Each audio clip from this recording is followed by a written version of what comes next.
Hello friends, good evening. మేము మా పొలంలో జొన్న కంకులు సేకరించాము. పాతకాలంలో ఈ పాలకంకుల్లో ఉన్న గింజలు ఒలిసి ఊసబియ్యం అని చెప్పేసి వేయించుకొని బాగా తినేవాళ్ళు. అలా చేసుకొని తిందామని, అలాగే పక్షులకి కొన్ని అక్కడక్కడ గోడ మీద పెడదామని చెప్పి కంకులు కలెక్ట్ చేసాము. ఊసబియ్యం ఏ విధంగా తయారు చేస్తారో చూపిస్తున్నాము.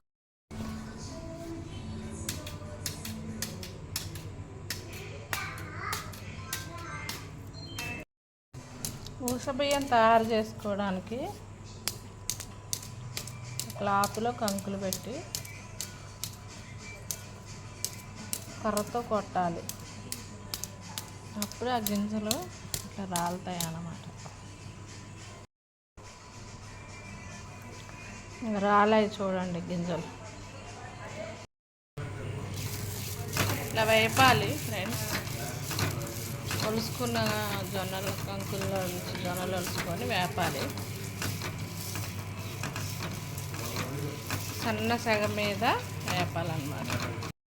సన్న సగ మీద వేగిపోయాయి ఫ్రెండ్స్.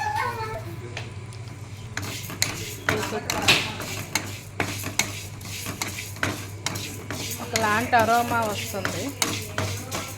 ఇవి వేడి మీదే తింటే ఎంతో హెల్దీ, చాలా టేస్టీగా ఉన్నాయి ఫ్రెండ్స్.